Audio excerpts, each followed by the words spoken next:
Dzisiejszy filmik rozpoczyna serię poświęconą łączeniu dwóch części robótki na maszynie dziewiarskiej.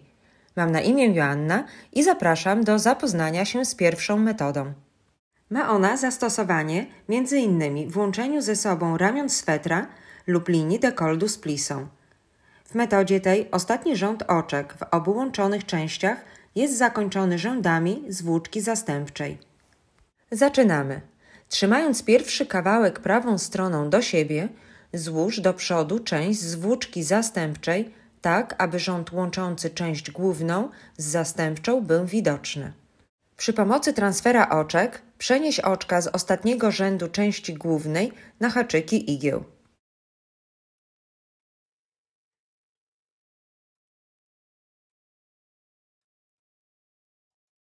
Gdy wszystkie oczka są nawleczone na igły, wysuń igły do przodu.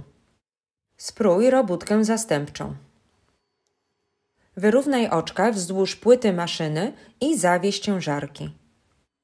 Następnie weź drugą część i trzymając ją lewą stroną do siebie, złóż część zastępczą do tyłu, aby widoczny był ostatni rząd części głównej. Używając transfera oczek, przenieś ponownie oczka z tego rzędu na igły, na które wcześniej były nawleczone oczka części pierwszej. Obydwie łączone ze sobą części powinny być zwrócone do siebie prawymi stronami. Gdy nawlekanie oczek jest zakończone, przesuń tą część do części pierwszej i sprój robótkę zastępczą. Zawieś ciężarki na części drugiej i wyrównaj ją. Ustaw wielkość oczek o 3-4 numery większą od wielkości oczek dzianiny głównej. Nawlecz włóczkę na podajnik włóczki, zamknij go i przerób jeden rząd. Ostatnią czynnością jest zamknięcie oczek połączonych części. Zastosowałam metodę łańcuszkową. Zamykanie oczek zacznij od strony wózka. Przy użyciu transfera oczek zdejmij oczko z drugiej igły i przenieś je na pierwszą igłę po lewej. Na igle pierwszej są dwa oczka. Przenieś je z powrotem na igłę drugą. Igła pierwsza jest pusta. Igła druga jest wysunięta do przodu, a obydwa oczka znajdują się poza skrzydełkiem haczyka. Haczyk igły owiń włóczką. Igłę przesuń do tyłu, aby haczyk się zamknął i przeszedł przez obydwa oczka, tworząc jedno nowe oczko. Igłę tą pozostaw w pozycji pracy. Powtórz wszystkie czynności, aż wszystkie oczka będą zamknięte.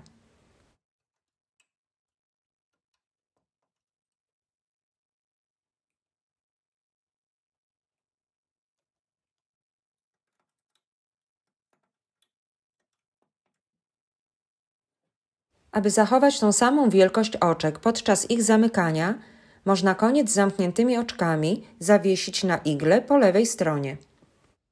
Tak wygląda brzeg łączonych części. Kontynuuj zamykanie oczek.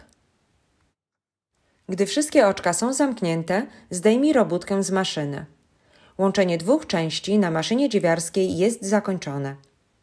A oto jak wygląda wykonany szef po prawej stronie. Jest równy i mało widoczny. Mam nadzieję, że podoba Ci się przedstawiona metoda i zastosujesz ją w kolejnej robótce. Dziękuję za poświęcony czas i zachęcam do subskrypcji, aby być na bieżąco z nowymi filmikami.